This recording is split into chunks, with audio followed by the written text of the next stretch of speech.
주님 감사합니다. 주님 예배할 수 있는, 특별히 주님의 탄생을 축하하는 이 예배를 저희들에게 허락해 주셔서 참으로 감사합니다. 이 시간 예배가 이어지는 가운데서 저희들이 행하게 되는 모든 것 하나하나를 주님께서 깊게 간섭하여 주옵소서.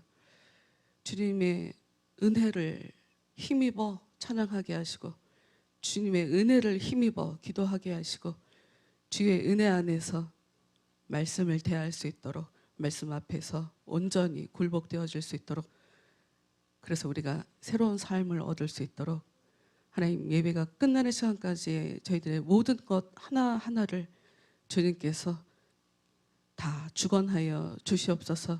저희들의 마음을 올려드립니다. 주님, 저희들의 마음을 받아 주옵소서.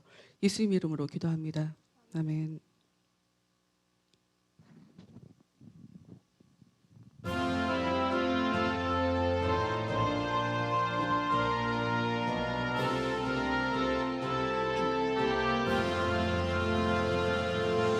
귀중한 보배함을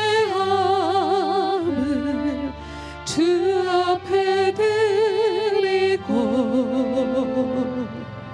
우리의 마음과 마음도 다 함께 바치세. 진리는 오묘하고 사랑은 성결해. 주께서 탄생하신 거룩한 날일세.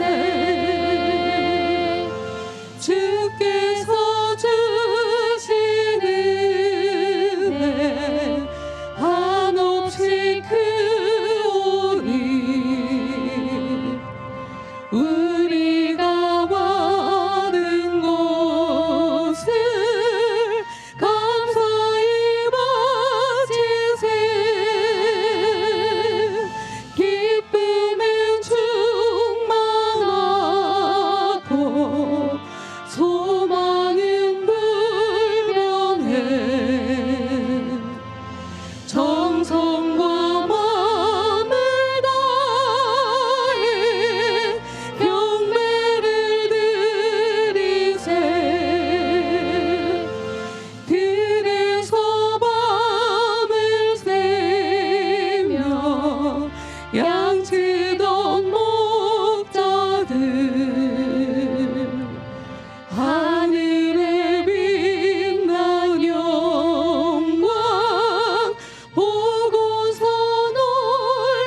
놀랐네.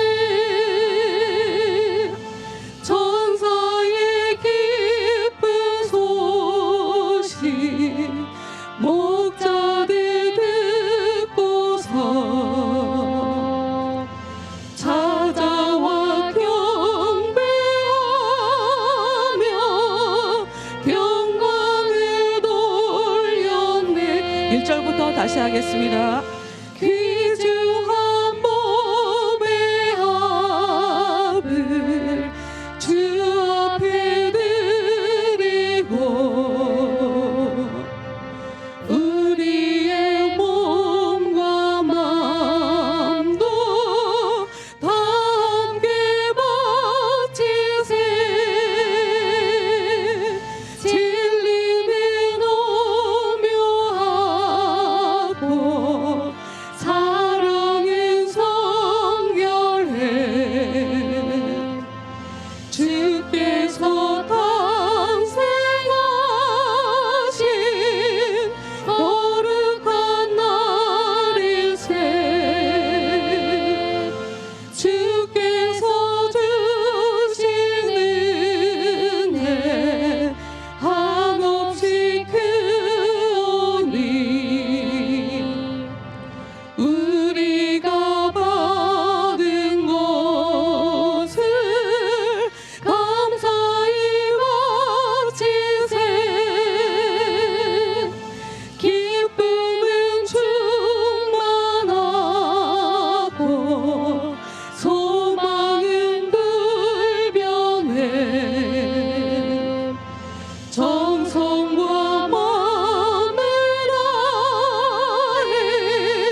양치는 목자들에게 한 천사 나타나 그 전한 기쁜 소식은 이 세상 구원할 하나님 독생 성자가 탄생하심이라. 오 기쁘다 반가운 소식 주 오셨네. 땅 위에 평화 내려주시네. 그 천사들이 전한 말 무서워 말아라. 동정녀 몸을 빌려서 주 탄생하셨네. 저 하늘의 영광 영광 땅에는 평화라. 오 기쁘다 반가운 소식 주 오셨네. 땅 위에 평화 내려주시네. 처음부터 다시 하겠습니다. 만 백성 기뻐하여라. 하늘의 평화가 저마귀 권세 이기고 우리를 구했네. 구세주 탄생하심을 다 함께 기리세. 오 기쁘다 반가운 소식 주 오셨네. 땅 위에 평화 내려주시네. 양치는 목자들에게 한 천사 나타나 그 전한 기쁜 소식은 이 세상 구원할 하나님 독생 성자가 탄생하심이라. 오 기쁘다 반가운 소식 주 오셨네. 땅 위에 평화 내려주시네. 그 천사들이 전한 말 무서워 말아라. 동정녀 몸을 빌려서 주 탄생하셨네. 저 하늘의 영광 영광 땅에는 평화라. 오 기쁘다 반가운 소식 주 오셨네. 땅 위에 평화 내려주시네. 아멘. 평생에 처음 불러본 분도 있을 것 같아요. 이 찬양 지금 한 거. 예, 연습하면서 보니까 우리가 그 성탄절 노래를 잘 모르더라고요. 기쁘다 구주 오셨네. 이거 고요한 밤 거룩한 밤 이거밖에 모르는 것 같아. 네, 122장 찬양하고 예배 시작하도록 하겠습니다.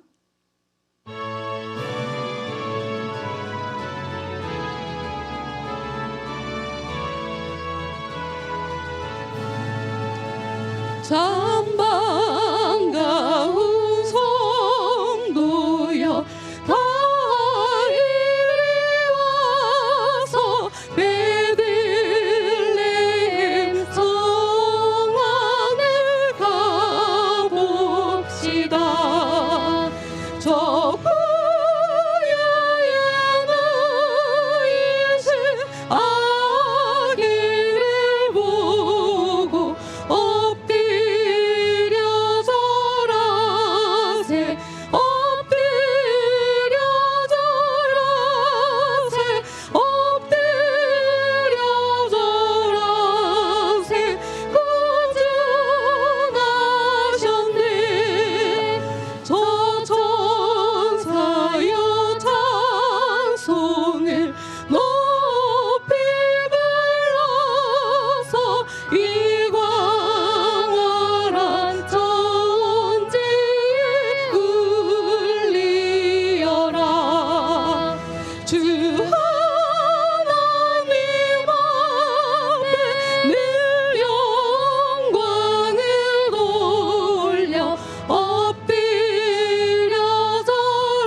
다 같이 기도하도록 하겠습니다. 다 같이 이 시간에 주님의 탄생을 기념하는 이 예배에 주님 제 마음에 오셔서 진정한 성탄이 제 영혼 가운데 제 마음 가운데 이루어질 수 있도록 주여 역사하여 주옵소서. 다 같이 기도하도록 하겠습니다. 주님 감사합니다. 이 시간 주님을 찬양하는 주님을 높이는 이 예배에 특히 주님의 이 성탄을 기뻐하는 이 예배를 주여 이 예배를 주여 받아주시옵소서. 주여 이 예배 가운데 역사하셔서 성령으로 역사하셔서 2000년 전에 오신 그 예수님께서 저희들의 마음 가운데 오시는 그 진정한 성탄이 저희들의 마음 가운데 현실이 되어질 수 있도록 실제가 되어질 수 있도록 주여 이 시간 은혜로 함께 하여 주시옵소서. 주여 이 시간에 은혜로 함께 하여 주시옵소서. 이 시간에 성령으로 함께 하여 주시옵소서. 주의 은혜 가운데서 온전히 다스림을 받는 그런 예배가 되어질 수 있도록 주님을 깊게 만나는 그런 예배가 되어질 수 있도록 주여 저희들의 예배 가운데 아버지 역사하여 주시옵소서. 기쁨을 허락하여 주시옵소서. 감사를 허락하여 주시옵소서. 하나님의 그 사랑으로 저희들을 덮어 주시옵소서.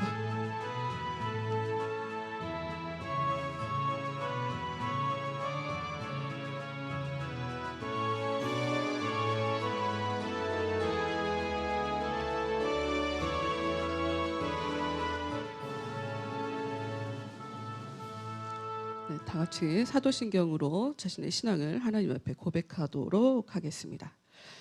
전능하사 천지를 만드신 하나님 아버지를 내가 믿사오며 그 외아들 우리 주 예수 그리스도를 믿사오니 이는 성령으로 잉태하사 동정녀 마리아에게 나시고 본디오 빌라도에게 고난을 받으사 십자가에 못 박혀 죽으시고 장사한 지 사흘 만에 죽은 자 가운데서 다시 살아나시며 하늘에 오르사 전능하신 하나님 우편에 앉아 계시다가 저리로서 산자와 죽은 자를 심판하러 오시리라.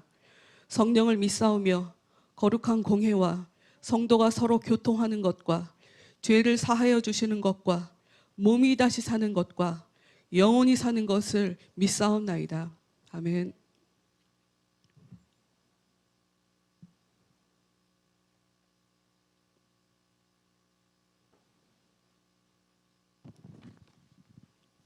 잠시만요. 제가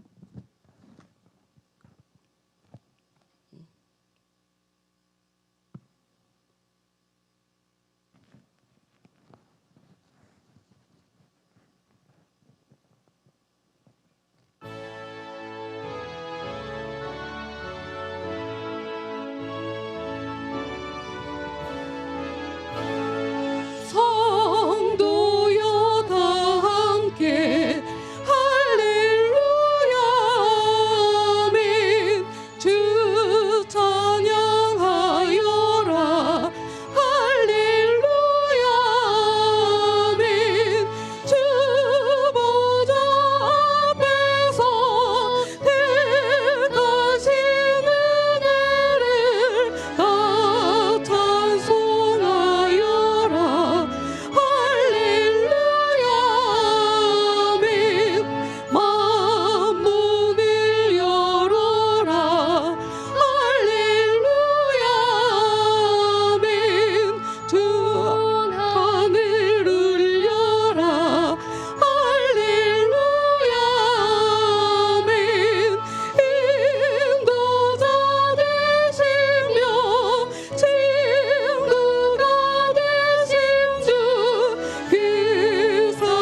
함께 나누실 말씀 다 같이 보도록 하겠습니다. 오늘 함께 나누실 말씀은 누가복음 2장 8절부터 14절 말씀입니다. 누가복음 2장 8절부터 14절까지 말씀입니다.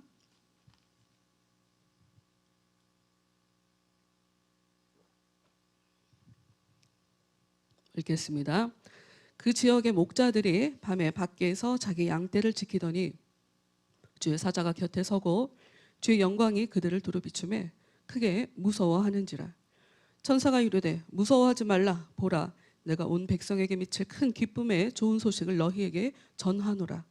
오늘 다윗의 동네에 너희를 위하여 구주가 나셨으니 곧 그리스도 주시니라. 너희가 가서 강보에 쌓여 구유에 뉘어 있는 아기를 보리니 이것이 너희에게 표적이니라 하더니 호련히 수많은 천군이 그 천사와 함께 하나님을 찬송하여 이르되 지극히 높은 곳에서는 하나님께 영광이요 땅에서는 하나님이 기뻐하신 사람들 중에 평화로다 하니라. 아멘.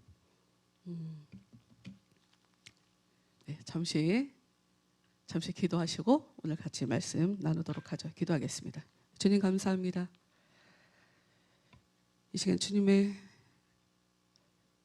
탄생하심을 기념하는 이 예배를 주님께 올려드리게 하심 참으로 감사합니다. 주여, 이 땅에 주님께서 찾아오시고 우리를 위하여 죽으시고 다시 부활하셔서 우리로 하여금 부활의 소망을 가지고 이 땅을 살아가게 하기 위하여서 2000년 전에 이 험한 곳으로 내려오신 주님, 주여 이 시간 저희들 이 말씀을 대할 때에 저희들의 머리 가운데 성령으로 역사하여 주옵소서. 지혜와 명철로 역사하여 주옵소서. 주여, 저희들의 생각을 주님께 온전히 굴복시키고 그렇다고 생각을 하지 않으며 살아가는 것이 아니라 무엇보다도 깊은 생각을 하며 나의 삶을 통찰하며 살아가는 진정한 하나님의 자녀들로 살아갈 수 있도록 이 예배를 하나님 기뻐 흠양하여 주시옵소서. 저희들의 마음을 만져주시기를 간절히 소망합니다. 하나님 뜻대로 살 수 있도록 주여 도와주옵소서. 특별히 예배에 참석하지 못한 사람들 하나님 불쌍히 여기시고 그 아픈 가운데서 빨리 회복될 수 있도록 주여 예수님의 그 피 묻은 손으로 그들을 만져 주옵소서. 건강하게 살 수 있도록 그 육신의 힘을 계속 공급해 주셔서 주의 은혜 가운데서 하나님을 높이며 하나님께 감사하며 주님을 위하여 살아갈 수 있는 진정한 하나님의 자녀들 될 수 있도록 하나님 이 시간 하나님의 사랑으로 치유의 은혜로 그들을 덮어주시옵소서. 예수님 이름으로 기도합니다. 아멘. 네, 오늘 코로나에 걸리신 분들이 너무 많아서 깜짝 놀랐어요. 이게 갑자기 제 생전에 이번 주처럼 추운 날이 없었던 것 같아요. 굉장히 추운 날, 와 이렇게까지 추운가 싶더니 코로나 걸린 사람들이 굉장히 많고 또 뉴스를 보니까 여러분 지금 미국에서 30분 만에 22도가 떨어졌다고 뉴스에 나오더라고요. 30분 만에 22도가 떨어졌대요. 영상에서 순간 영하로 떨어진 거예요. 갑자기. 그러니까 우리가 환경을 위해서 그러니까 굉장히 많은 환경 운동가들이 일하고 있는 거 알아요. 어떤 장면도 봤냐면 프랑스에서 과학자들이 데모를 하더라고요. 아주 과격하게. 그러면서 우리는 지금 우리 사회를 위해서 우리가 환경을 돌보지 않으면 우리가 다 망할 거다. 근데 우리 얘기를 듣지 않는다. 이러면서 그들이 막 화를 내면서 과격하게 시위를 하고 하는 것을 봤거든요. 그러니까 과학자들은 진작부터 우리가 우리의 환경을 돌아보지 않으면 앞으로의 우리의 삶은 기대할 수 없다. 앞으로 정말 힘든 일이 벌어진다라고 이미 사회에서 얘기하고 있지만 우리는 그게 잘 안 들리죠. 지구도 환경도 잘 돌봐야 되고 특히나 우리는 지금 하나님께 부름 받아서 하나님의 자녀로 살 수 있도록 이렇게 부름 받아서 신앙생활이라는 것을 하고 있는데, 우리 신앙생활이라는 것은 멀리 볼 때, 그러니까 가까이 말고요, 멀리 볼 때 사후의 삶을 미리 준비하는 것이라고 볼 수가 있겠어요. 우리의 영혼을 준비하는, 육은 이 땅에서 생명이 끝나면 벗게 되겠지만 우리의 이 속사람은 계속 유지하며 살게 되는 거거든요. 그러니까 그 사후의 삶을 준비하는 거죠. 미리 준비하지 않으면 아무리 목회자들이 그리고 세상에서 하나님 뜻대로 사세요, 하나님을 바라보며 사세요, 하나님께서 원하시는 대로 사세요 라고 얘기를 해도 각자가 듣지 않으면 아무 의미가 없다. 그래서 어느 날 갑자기 힘든 일이 벌어지는 거죠. 지금 우리가 이 환경에서 힘든 일을 겪는 것과 우리의 영혼이 갑자기 어떤 힘든 일을 겪는 것과 같은 모습으로 이렇게 진행이 되어져요. 그리고 여러분, 이 시간 말씀을 통해서 어찌 보면 2000년 전에 오신 예수님, 더군다나 이 굉장한 아이러니인 것이 안 믿는 사람들은 성탄절을 왜 기뻐하는가, 이게 참 재밌어요. 제가 참 재밌다고 생각이 들어요. 심지어 가장 재밌는 거는 절에서 축성탄이라고 플랜카드를 써붙이는 그런 것도 있어서 아니 이게 뭔가 하는 생각을 하는데, 그러니까 말씀을 깊게 들여다보면 하나님은 우리에게 우리의 감정은 중요하지 않고 결과만 보시는 경우가 있어요. 이게 무슨 얘기냐면, 그러니까 하나님이 우리에게 이제 우리를 불러 주실 때 손을 들게 만드는 거예요. 손을 들게 만든다는 거예요. 근데 이게 속마음이 정확하게 두 가지로 나눌 수 있어요. 손을 드는 마음이 뭐냐면, 한 가지 마음은 하나님 정말 감사합니다 라고 하는 손 드는 게 있고요. 또 하나는 제발 살려주세요, 항복합니다 라고 하는 손 드는 게 있어요. 하나님은 그걸 중요하게 여기지 않는다는 거죠. 둘 중에 뭐라도 하나 하라고 하시고 심지어 하게 만들어 버리죠.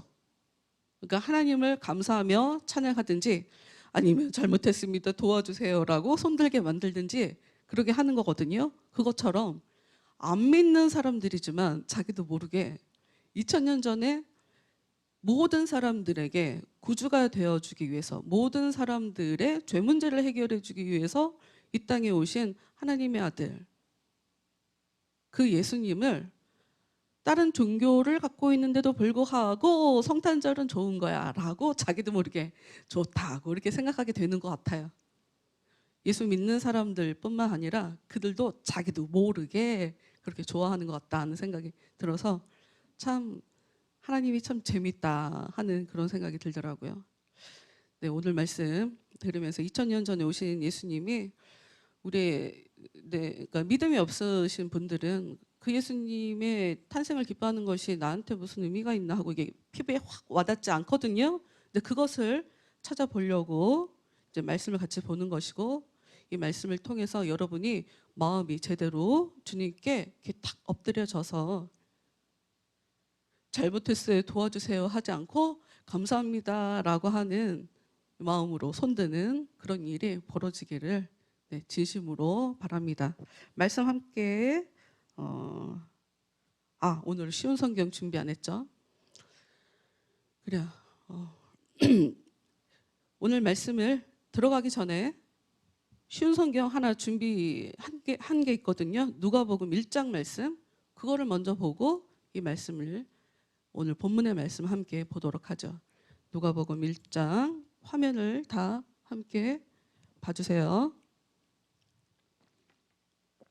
마리아가 말하였습니다. 내 영혼이 주님을 찬양합니다. 내 영혼이 나의 구주 하나님을 기뻐합니다. 나오고 있죠? 네. 그것은 주님께서 이 여종의 비천함을 돌보셨기 때문입니다. 이제부터는 모든 세대가 나를 복되다 할 것입니다. 그것은 전능하신 분이 내게 이 큰 일을 행하셨기 때문입니다. 주님의 이름은 거룩합니다. 주님의 자비하심은 하나님을 두려워하는 자에게 대대로 있을 것입니다. 주님은 강한 발로 권능을 행하시고 마음이 교만한 자를 흩으셨습니다. 하나님은 왕들을 왕자로부터 끌어내리시고 낮고 천한 사람들을 높이셨습니다. 굶주린 사람들을 좋은 것으로 채우시고 부자를 빈손으로 돌려보내셨습니다. 주님은 자비를 기억하시며 주님의 종 이스라엘을 도우셨습니다. 우리 조상들에게 말씀하신 대로 아브라함과 그 자손들을 영원히 도우실 것입니다. 지금 마리아가 이야기했습니다 라고 하는 이 부분은 마리아의 찬가, 마리아의 찬양이라는 굉장히 중요한 성경 구절이에요. 이 마리아가 누구냐면 예수님의 어머니 마리아예요. 여러분, 지금 마리아는 남편이, 그러니까 아직 결혼은 안 했지만 결혼을 하기로 한 정혼자가 있는 상태예요. 약혼자가 있는 상태죠. 그런데 이 처녀가 아기를 낳게 되는 거예요. 자주 말씀드렸던 것 같아요. 성탄절 때 처녀가 아기를 가졌다. 유대 법에 의하면 이 여자는 돌에 맞아 죽어도 돼요. 그런데 이 마리아는 자기가 죽을까 봐 걱정을 한 게 아니라 나에게 일을 하신 하나님을 지금 높이고 있어요. 하나님을 찬양하고 있다고요. 일단 마리아부터 비범한 인물이죠. 평범한 사람이 아니죠. 평범한 사람이 아니라 정말 하나님이 말씀하시는 것을 아멘으로 받아들이는 그런 사람이죠. 이런 얘기가 왜 중요하냐? 여러분, 부모가 자녀들을 바라볼 때 뭐 큰 거를 바라시는 분들도 있죠. 자녀가 그냥 잘 되는 것으로 그냥 만족하시는 분들도 있지만 대부분의 부모님들, 자녀들이 부모 말 잘 따라줄 때 그걸 되게 고맙게 생각하죠. 이 얘기를 왜 이 말씀을 드리냐? 여러분, 하나님이 우리한테 이러신다.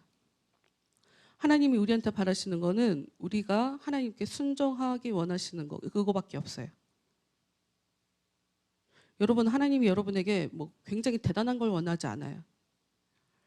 하나님이 일하시려고 할 때, 하나님이 무엇인가를 요구하실 때, 하나님이 특별히 말씀하실 때 그 말씀에 아멘 하고 딴지 걸지 말고 순종하기를 원해요. 그런데 문제는 그 순종이라는 게 어렵다는 거예요. 때로는 마리아처럼 죽음을 불사할 수 있는 그런 상황이 펼쳐지기도 한다는 거죠.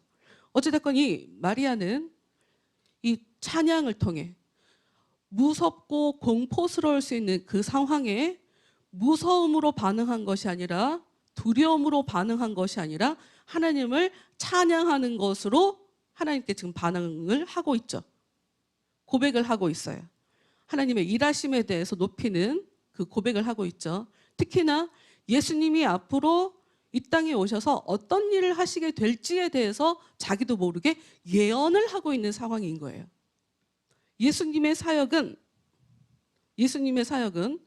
불쌍한 사람들을 돌봐주신다. 예수님은 이 땅에 오셔서 불쌍한 사람을 돌봐주신다. 그래서 왕들을 왕좌에서 끌어내리고 낮고 천한 사람을 높이신다. 이게 예수님의 사역이에요. 또 굶주린 사람한테 좋은 것으로 주시고 부자를 빈손으로 보낸다. 재차 여러분에게 반복해서 말씀드리지만 성경에서 굶주린 자가 나오고 부자가 나올 때 우리가 보통 생각하는 굶주린 자, 부자의 개념과 좀 다르다는 걸 알아야 돼요. 그러면 어떤 의미인가요? 하나하나 제가 설명해 드리기는 그때 모든 걸 다 설명해 드릴 수는 없잖아요. 그러니 가장 쉬운 방법 하나, 영적인 것이다 라고 생각하면 이게 가장 쉬울 것 같아요. 영적인 의미, 겉으로 보이는 거 말고 영적인 의미. 왕처럼 사는 사람, 왕들을 끌어내린다라고 할 때는 실제 힘을 갖고 있는 왕을 끌어내리는 것도 말이 되겠지만 내 마음대로 하고 살 거야. 내 말이 법이야. 내가 너는 시키는 대로 해. 이렇게 살아가는 사람들 있잖아요. 왕. 우리가 구약 말씀에서도 왕이 아닌데도 왕처럼 밥을 먹고 죽은 사람을 봤죠. 아비가일 남편 나발. 그렇게 실제로 왕이 아님에도 불구하고 왕처럼 자기가 갖고 있는 힘을 가지고 폭군처럼 이 힘을 불사하며 못되게 살면서 불쌍한 사람 돌보지 않고 그냥 모든 것을 자기 발 아래 두고 못되게 사는 사람, 이런 사람들을 왕으로 표현하죠. 그리고 가난한 사람은 주님의 은혜를 계속 갈구하며, 여러분 가난한 사람이 그냥 가난하게 그냥 살아요? 이 사람들은, 가난한 사람들은 소망이 있죠. 항상 소망이 있죠. 부자가 되고 싶다. 이 사람들은 항상 기대와 소망이 있어요. 열망이 있다고. 주님의 은혜가 주님의 은혜를 내가 경험하고 싶어서, 주님의 은혜가 나한테 부어졌으면 좋겠어서, 나는 왜 주님의 은혜가 없을까? 주님의 은혜를 계속 바라고 소원하는 사람을 가난한 사람 혹은 굶주린 사람으로 표현을 하거든요. 그러니까 영적인 의미예요. 이거 전부 다. 그런 사람들에게 예수님께서 좋은 것으로 채우신다는 거죠. 그러기 위해서 예수님이 이제 이 땅에 오셨다라고 하는 이제 2장의 말씀이 이제 시작되는 거예요. 신약성경에는 예수님의 탄생을 기록한 곳이 두 군데가 있어요. 두 군데가. 마태복음과 누가복음. 딱 두 번이 나오죠. 마가복음에도 기록이 없고 요한복음에도 예수님의 탄생에 대해서는 기록하고 있지 않아요. 근데 마태복음과 누가복음은 예수님의 탄생을 바라보는 관점이 좀 달라요. 마태복음에는 제일 처음에 왕들이 나와요. 왕. 대단한 사람들. 예수님이 그 동방박사 얘기가 나오죠? 아시죠? 동방박사가 별을 연구하다가 별의 움직임을 보고 이게 무슨 일이 벌어질 것 같아. 무슨 일이 벌어질 것 같아. 대단한 인물이 태어나게 되나 봐. 이러고 별을 쫓아온단 말이에요. 황금, 그러니까 왕에게 드리는 예물 같은 걸 챙겨 갖고 와요. 실제로 그래서 왕궁을 찾아가죠. 왕이, 예수님이 탄생하시기 전에 왕 얘기가 계속 나와요. 그런데 그 왕이 무슨 얘기야? 내가 아들을 낳지를 않았는데 왕이 태어났다고? 그러면서 왕이 애기들 다 죽이는 그런 장면도 나오죠. 마태복음은 예수님의 탄생을 어떻게 기록하고 있냐면, 이 땅에 왕으로 오셨으나 오히려 사람들에게 버림받는 예수에 대해서 그런 식으로 초점을 가지고 기록해 나가고 있어요. 근데 이 누가복음 같은 경우에는 어떤 눈을 갖고 있냐면, 낮고 천한 모습으로 이 땅에 오신 예수님에 대해서 기록하고 있어요. 낮고 초라한 모습으로 이 땅에 오신 예수님. 그래서 예수님 주위에 있는 사람도 천한 자가 오게 되는 거예요. 다시요. 마태복음은 왕으로 오신 예수님에 대해서 얘기를 한다고 그랬죠. 그러니 예수님께 경배하는 사람도 대단한 인물, 박사라고 할 땐 굉장히 여러 가지 의미로 표현할 수가 있는데, 지금 우리나라에서 뭐 대학교에 가고 이런 박사 그거랑 좀 다른 거예요. 하여튼 굉장히 힘을 가진 왕 같은 그런 존재들이에요. 그 사람들도 그 당시에 그런 존재가 왕이 태어나심을 경배하는, 축하하는 그런 모습으로 시작되죠. 예수님 주위에도 그런 사람이 와서 인사를 하죠. 근데 누가복음은 반대로 낮고 천하게 이 땅에 오신 예수님에 대해서 그리고 있기 때문에 예수님을 경배하는 자도 오늘 본문 말씀을 보면 목자예요. 목자. 예수님이 오신다는 얘기를 듣는 자들이 목자예요. 목자는 유대 법에 의하면 가장 천한 직업이에요. 가장 천한 직업. 어찌됐건 2장도 누가복음 2장도 시작할 때 이제 왕 같은 존재가 한 사람 나오죠. 정치인 한 사람이 나와요. 로마 왕 가이사 아구스도. 가이사 아구스도라는 말은 익숙하지 않지만 여러분들이 카이살, 시저 이런 이름을 좀 들어보셨을 거예요. 그 사람이에요. 나중에 개명을 해갖고 그 이름이 되거든요. 시저 아우구스투스. 네, 발음이 어렵다. 아우구스투스. 네.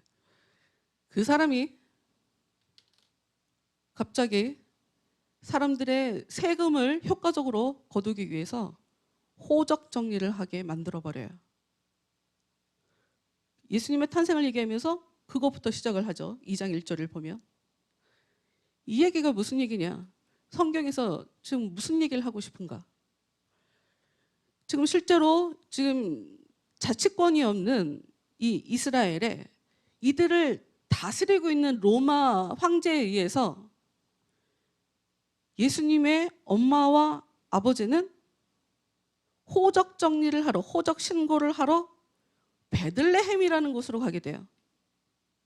근데 이 베들레헴이라는 곳에 가서 아기를 낳게 되는 게 우연히 일어나는 일이 아니다. 여러분, 우리가 삶을 살면서 어떠한 일이 벌어질 때 그거를 우리는 글쎄요. 여러분, 사건 사고가 우리 안에 벌어질 때 여러분 어떤 생각을 하세요? 성경은 우리에게 믿는 자들에게는 우연이라는 없다를 얘기하거든요. 믿는 자들에게 우연히 벌어지는 일은 없다라는 것을 계속 반복적으로 얘기를 해요. 그리고 원래 믿음이라는 것은 믿으려고 하는 사람들에게 발견되는 것이거든요. 하나님의 뜻을 자꾸 구하고 찾고 두드리는 사람들에게 발견되는 것이에요. 그러니 여러분의 일상생활 가운데 좀 뭔가 특징적인, 더군다나 사건, 사고 뭐 이런 것을 통해 우리는 삶에 굉장히 큰 영향을 받으니까 그런 일이 벌어질 때 이것이 왜 벌어진 것일까를 좀 습관적으로 하나님 앞에 고민하는 이런 굉장히 좋은 습관을 가졌으면 좋겠어요. 성경을 그냥 아무 생각 없이 호적 신고하라고 그래갖고 그냥 고향으로 가는 바람에 예수님도 이렇게 베들레헴에 가갖고 태어나게 되셨구나. 근데 그게 아니라는 거예요. 이게 무슨 얘기냐면 왜 예수님이 베들레헴에서 태어나게 되셨나?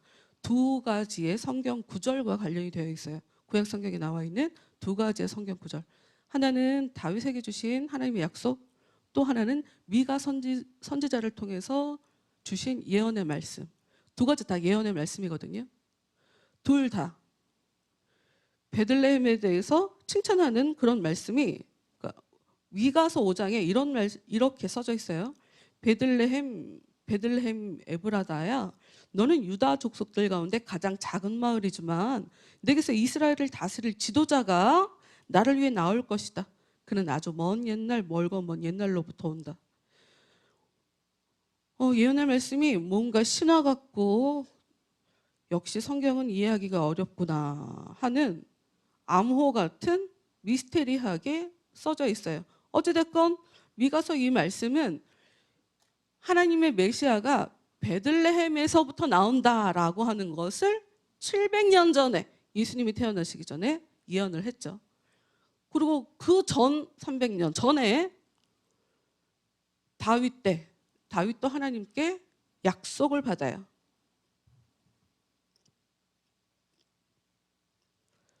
이게 사무엘 하 7장에 나오거든요.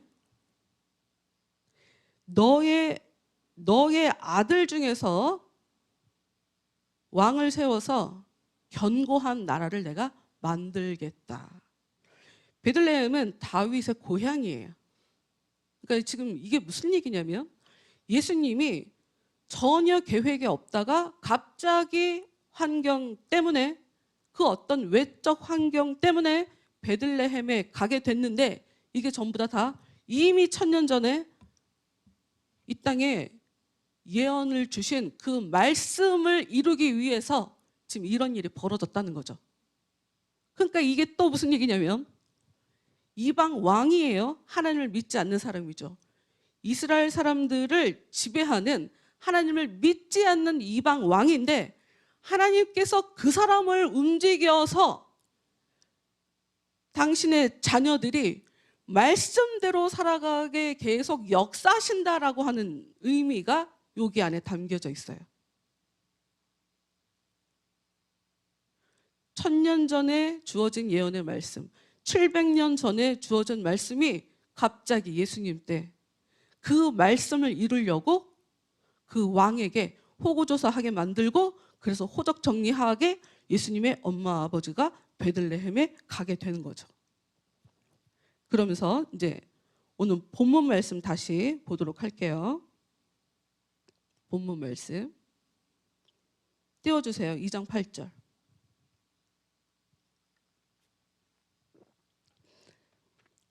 아기를 낳아서 여관에 자리가 없어갖고 마구간에서 이제 아기를 낳았어요.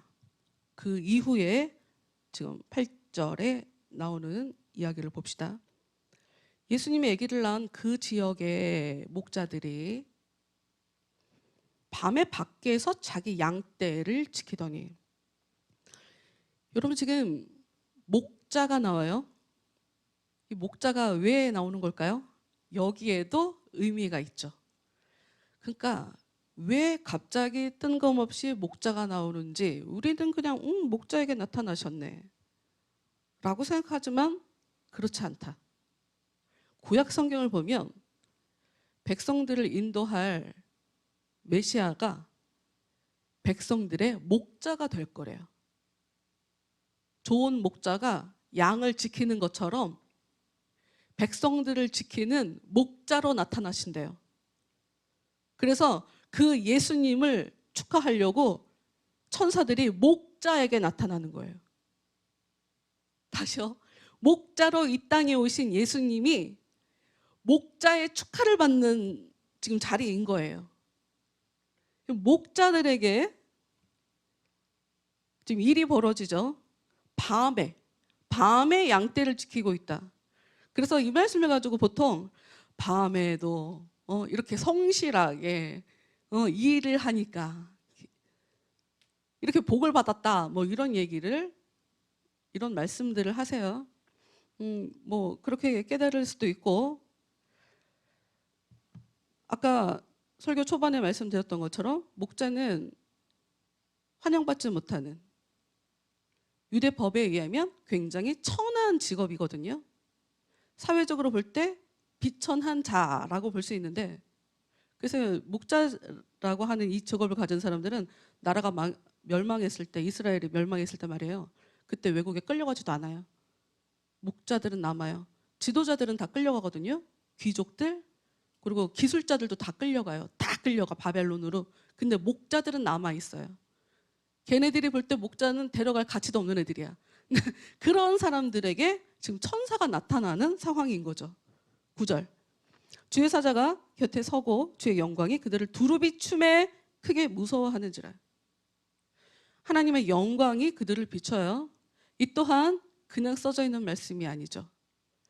주님이 그 하나님의 그 영광 그 자체이기 때문에 주님께 하나님의 영광으로 충만히 채워지는, 하나님의 그 영광으로 충만히 채워진 분이 주님 그 자체이기 때문에 지금 이 천사들도 주의 영광을 가지고 비천한 그들에게 비추고 있어요. 하나님의 그 영광을 비추고 있다.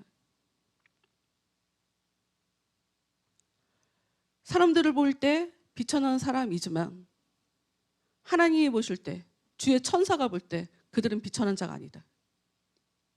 하나님은 겉모습만 보고 판단하시는 분이 아니다.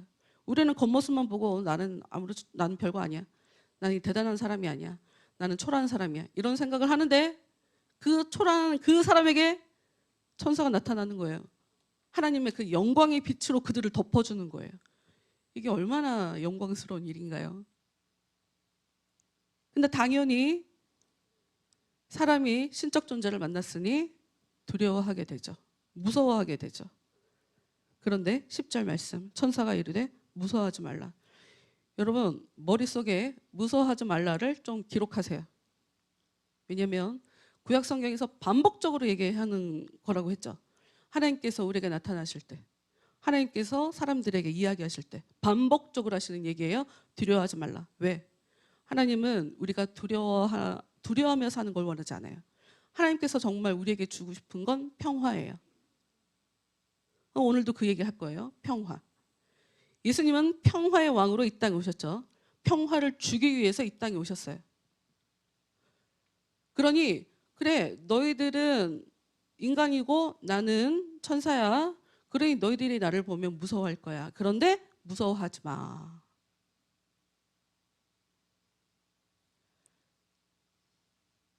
우리의 삶 가운데 어떤 일이 벌어지든 여러분 무서워하는 건 하나님의 뜻이 아니래요. 저도 왜 근심 걱정이 없겠어요. 저도 근심 걱정 많아요. 기도 안 할 수가 없어요. 네? 지난밤에도 내가 얼마나 많이 울었나 몰라. 나 이거 병인가? 뭐 이런 생각도 들 때가 있어요. 근데 막 기도하고 그럼 막 몸이 막 뜨거워지고 막 은혜가 오고 그럼 또 감사하고 또 이래요. 성경에도 보면 우울증 앓는 사람들이 있거든요. 대단한 인물들, 대단한 지도자들. 금요일 날도 그 얘기를 잠깐 했었는데 모세도 우울증이 있고 엘리야도 우울증이 있고 다윗도 우울증이 있었어요. 그러니까 지금 우리 관점에서 전문가들이 볼 때 성경을 보면 이들은 우울증이 있는 사람이다 이렇게 보여지는 그런 면모를 갖고 있어요. 그런데 그것 때문에 오히려 하나님을 의지하게 되는 굉장히 좀 희한한 그런 일이 구약 성경에 써져 있는데 좀 비슷한 맥락이죠. 비천한 자들이어서 오히려 사회에서는 환영받지 못하는 존재들, 목자, 무시당하는 그런 목자인데 천사가 나타나서 두려워하지 마라 라고 얘기를 하고 있어요. 이것은 우리에게 하시는 말씀이에요. 하나님이 우리에게 하시는 말씀이라고. 두려워하지 마라. 근데 대부분은 은혜를 잘 모르니까 두려워하지 않죠. 두려워하지도 않아. 하나님한테 겁을 안 먹으니까 아주 용감하게 살아. 우리는 용감하게 죄짓고. 10절 다시 볼게요. 천사가 이르되 무서워하지 말라. 보라, 내가 온 백성에게 미칠 큰 기쁨의 좋은 소식을 너희에게 전하노라. 오늘 다윗의 동네에 너희를 위하여 구주가 나셨으니 곧 그리스도 주시니라. 굉장히 이 짧은 문장을 통해 하고 싶은 얘기를 지금 천사가 다 했어요. 이게 무슨 얘기냐면 내가 너희들한테 좋은 소식을 전해주려고 나타났다. 그러니 두려워하지 마라. 무슨 좋은 소식이냐? 다윗의 동네에 지금 구주가 나셨다. 구약에서 예언하신 그 예언의 그 말씀이 이제 성취가 된다. 메시아가 나타나실 거다. 가서 봐라. 이런 얘기죠. 근데 말씀을 잘 보면 그리스도 주가 나타나셨대요. 이게 무슨 얘기냐? 그분이 너희를 구원하실 테니 그분에게 엎드려라. 그분을 주인으로 모셔라. 이런 얘기죠. 여러분 우리가 교회 오면 주님이라고 예수님을 부르잖아요. 여러분이 찬양할 때나 기도할 때나 주님이라고 혹시 여러분의 입에서 이렇게 발화가 될 때 여러분은 고민이라는 걸 좀 하셔야 돼요. 뭐냐면 내가 정말 예수님을 나의 주로 생각하고 있나? 이걸 고민하시길 바래요. 하나님이 원하시는 건 예수님은 우리의 주라는 거예요. 예수를 너희한테 왜 보냈냐? 너희들이 그를 주인으로 모셔라 하는 의도를 가지고 예수님을 보냈다는 거예요. 모셔드리지 않으면 아무 의미가 없다는 거예요. 그분 아래 이렇게 엎드리지 않으면, 그분에게 지배를 받지 않으면 그분이 태어나는 게 나랑 전혀 관계가 없다는 거예요. 이게 진짜 좋은 소식이 되려면 큰 기쁨의 좋은 소식이라고 얘기하고 있단 말이에요. 예수님의 탄생이 우리 삶에 정말 큰 기쁨의 좋은 소식이 되려면 그분이 내 주인이 되어야 돼요. 다른 말로 우리가 주님 앞에 엎드려야 된다고요. 그분을 계속 인정해야 돼요. 그분을 내 삶에 인정해드리기 위해서, 그분이 내 삶에 계속 역사하시도록 그분을 생각하고 그 은혜를 구하면서 계속 주님을 바라보며 살아야 되는, 힘쓰고 애씀이 동반돼야 된단 말이죠. 그래야 주님이 이 땅에 오신 것이 나에게 큰 기쁨을 주는 좋은 소식이 되는 거죠. 성탄절이 그냥 어제 명동에 20만 명? 20만 명이 모였다고. 야, 이태원에서 난리가 나니까 이제 옆으로 옮겨갔어. 명동으로 모여. 이제 무서워서 이태원은 못 가잖아 또. 그래, 여기가 안 되면 또 저기 가서 모이지. 사람들 그렇지. 성탄절은 그냥 홀리데이, 그냥 재밌는 휴일, 공휴일 이런 개념이 아니에요. 내가 너희들의 주를 보낸다. 내가 너희들이 주인으로 모셔야 될 그 예수를 너희들한테 보냈다. 이걸 제대로 받아들여야 예수님의 그 성탄이 와, 기쁘다, 행복하다, 너무 좋다 이렇게 고백하는 일이 벌어진다는 거 여러분 머릿속에 기록하세요. 무서워하지 말라도 기록하고 예수님은 나의 주다 이것도 기록하시기 바래요. 12절 가서 볼게요. 너희가 가서 강보에 싸서 그 위에 뉘어있는 아기를 보리니 이것이 너희에게 표적이니라. 너희들의 주인이 태어나셨다. 가서 아기를 보게 될 거다. 내가 얘기를 했는데 그 이야기대로 현실에 벌어지지 않았으면 이건 가짜잖아요. 너희들이 눈으로 직접 확인할 수 있을 거다. 이런 이야기예요. 너희들의 눈으로 직접 확인할 수 있을 거다. 그 아기가 너희들의 주인이 되는 거다. 이런 얘기인 거죠. 그런데 13절 호련히, 그래서 호련히라고 하는 말, 이게 하나님이 역사하실 때 굉장히 자주 반복되는 말이에요. 우리한테 익숙한 단어로는 갑자기라는 단어로 바꿔서 사용할 수 있을 것 같아요. 갑자기. 여러분, 하나님은 우리가 예상 못하게 어느 날 갑자기 역사하세요. 갑자기. 이게 왜 중요하냐면 대부분 사람들이 큰일이 터져야 좀 뭔가 마음에 무서움을 느껴야 하나님 앞에 와서 도와달라고 기도도 하고 하나님 찾고 그러거든요. 근데 일이 터지면 이미 늦었다. 이미 늦었다. 그 전에 해야 돼요. 그 전에. 호련히, 갑자기. 수많은 천군이 그 천사와 함께 하나님을 찬송하여 이르되 지극히 높은 곳에서는 하나님께 영광이요 땅에서는 하나님이 기뻐하신 사람들 중에 평화로다. 여러분, 굉장히 이 말씀은 우리가 많이 이 말씀을 봤을 거예요. 이런 문구로 굉장히 자주 등장하는 그런 말씀이거든요. 14절 다시 좀 볼게요. 지극히 높은 곳에서는 하나님께 영광이요 땅에서는 하나님이 기뻐하신 사람들 중에 평화로다.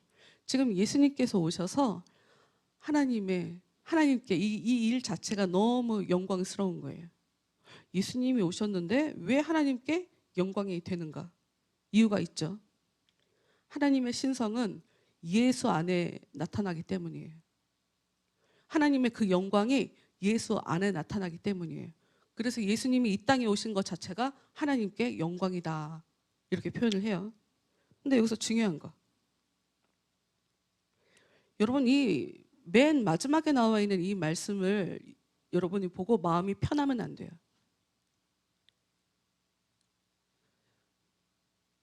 여러분, 마지막에 나와 있는 이 말씀을 보고 여러분들은 불편하셔야 돼. 읽어볼게요. 하나님이 기뻐하신 사람들 중에 평화로다. 다시요. 하나님이 기뻐하신 사람들 중에 평화로다. 이게 무슨 얘기예요? 평화의 왕으로 이 땅에 오신 예수님이 모든 사람들을 다 평화롭게 하는 게 아니라는 거예요. 예수님이 주는 평화는 어떤 사람이 받을 수 있냐면 하나님이 기뻐하시는 사람들만 받을 수 있다는 거예요. 그러니 여러분, 이 말씀이 편하게 와 닿으면 안 돼요. 왜? 하나님이 나를 기뻐하는지 안 하는지 어떻게 알아?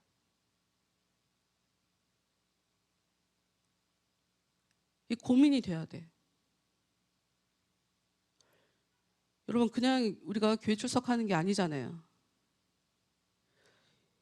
이 역사를 보면 실제로 우리의 역사 가운데 하나님을 저 사람이 진짜 경험했나 보다, 이런 사람들이 있어요. 정말로 있어요. 여러분들 주위에도 있지 않아요? 그게 나야? 아니, 나만 그러겠어. 나만 그러겠어. 아니, 나는 요즘 내가 갑자기 내가 기분이 너무 좋은가? 네, 여러분 자랑을 좀 하자면 제가 요즘 정연이하고 은설이 사는 거 보면 너무 감사해요. 여러 가지로 하나님이 이 아이들의 삶 가운데 여러 가지로 역사해 주시는 게 너무 감사하고, 특히나 이제 엄마의 고백이 너무 재밌다는 생각이 들어요. 엄마가 뭐라고 하셨다고 그랬지? 정확하게? 하나님이 도와주시기는 하나보다 뭐 그랬다고 했나? 아니, 그러니까 정확하게 그 워딩이 기억이 안 나는데, 이게 무슨 얘기냐면 여기 엄마가 신앙생활 오래 하셨거든요. 근데 엄마는 내가 신앙생활 열심히 하는데 하나님이 나한테 은혜를 주고 있는 거야. 하나님이 우리 가정을 도와주고 계시는 거야. 이게 확신이 없었어요. 그거 확신하기가 되게 어려웠다고. 근데 애들 사는 걸 보니까 하나님이 우리 애들을 도와주고 있는 것 같네, 이런 게 보이니까 엄마가 지금 그래서 기분이 좋아지고 있단 말이지. 엄마가 믿음이 없던 믿음도 생기고 있단 말이지. 응? 여러분, 같이 교회를 다니는데 누구는 하나님이 저한테 이런 것도 도와주시는 것 같고요, 이것도 챙겨주시는 것 같고요, 이렇게도 일해 주시는 것 같고요 라고 하는 이야기를 할 수 있는 사람이 있고, 어떤 사람은 그냥 다녀요. 여러분, 이 도전을 받으셔야지. 여러분도 좀 이런 사랑을 받으셔야 되지 않아요? 바울이 갑자기 예수님 얘기하다가 바울로 점핑했는데, 바울이 복음이 무엇인가를 전하면서 뭐가 제일 답답했냐면, 하나님은 사람들이 죄를 갖고 있기 때문에 그 죄 문제 때문에 하나님과 사람은 담으로 가로막혀 있었다는 거예요. 그런데 예수님이 오셔서 그 담을 허셨다는 거죠. 바울 얘기를 지금 하고 있는 거예요. 바울이 볼 때 예수님이 왜 오셨나?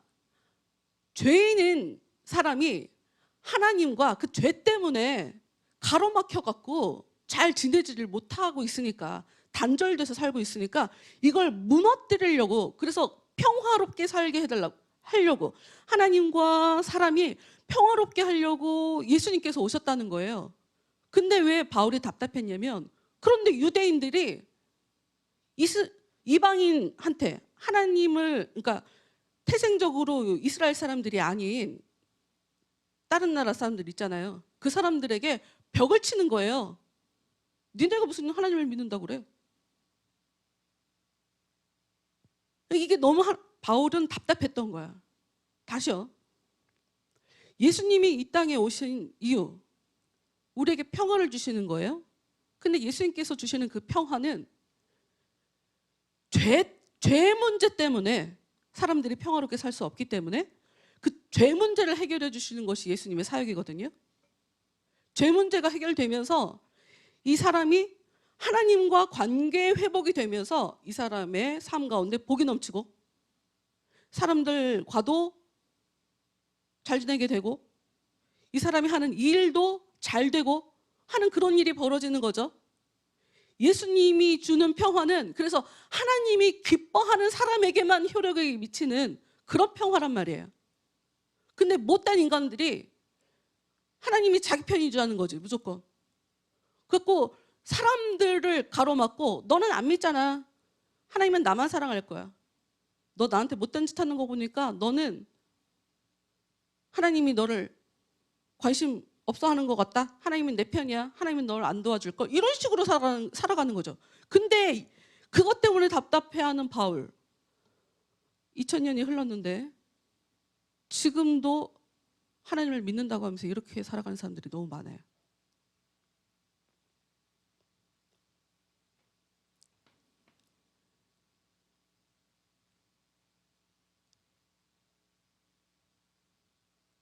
여러분, 예수님은 우리에게 평화를 주기 위해서 오셨어요.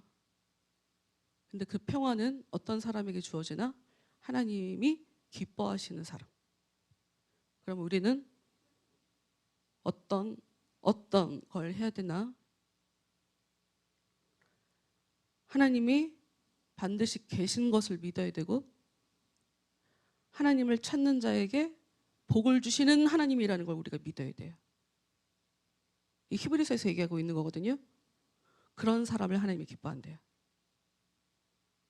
하나님이 계신 것을 반드시 믿고 하나님을 자꾸 찾는 자에게 상 주시는 하나님이라는 것을 믿어야 된대요.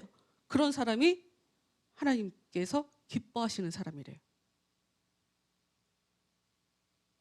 그냥 내가 가만히 있으면 하나님이 그냥 때가 되면 나를 불쌍히 여기시겠지. 아니, 그게 아니라 그렇게 하면 안 되고, 내 스스로 하나님이 정말 살아 계시되 하는 것을 진짜 믿고, 그 하나님을 내가 만나기 위해서, 그 하나님께 무엇인가를 내가 얻기 위해서, 도움을 받기 위해서 하나님께 계속 나아가는 거, 다른 말로 기도하는 거죠, 뭐.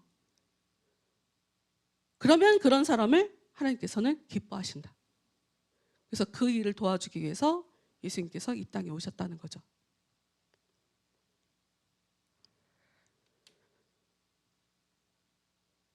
네.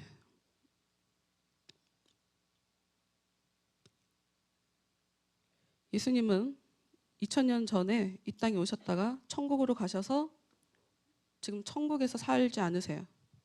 성령으로 우리 가운데 이미 믿는 자들 가운데 이미 찾아와 계시다. 내 안에서 예수님께서 정말 역사하고 계신가? 저 사람 안에서만 역사하시나? 그럼 내 안에는 왜 역사하지 않나? 그럼 하나님이 나를 지금 싫어하나? 여러 가지 뭐가 정답인지는 알 수 없으나 생각을 깊게 하시면서, 여러분 오늘이 2022년 마지막 예배거든요. 근데 올 한 해 마무리하는데 닷새 남았어요.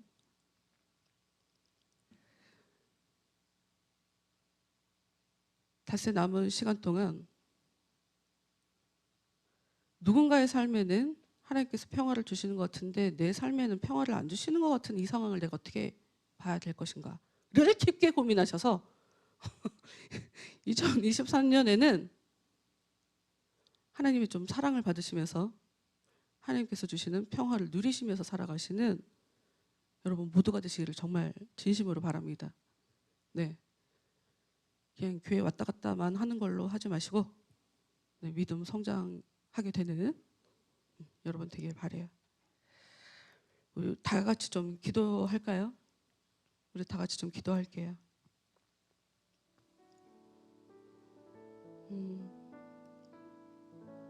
믿음 없는 저에게, 죄 많은 저에게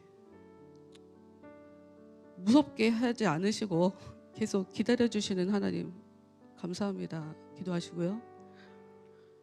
저 이제는 앞으로는 하나님을 더 알 수 있도록, 하나님께서 사랑하시는 그런 삶을 살 수 있도록 제 마음을 붙잡아 주옵소서. 저에게 힘을 주옵소서. 제 마음을 좀 다스려 주시옵소서. 이렇게 다 같이 기도하도록 하겠습니다. 열매 맺는 교회에서는 하나님의 마음으로 영혼들을 바라보며 사랑으로 함께할 사역자를 모십니다. 교단은 초교파로 어느 교단이든 상관없이 열정으로 일하실 분을 모시며 담당하실 분야는 주일 예배 찬양 인도입니다. 1차는 설의 전형, 2차는 면접으로 이루어지며 자세한 사항은 전화번호 070-7728-9133번으로 문의하시기 바랍니다.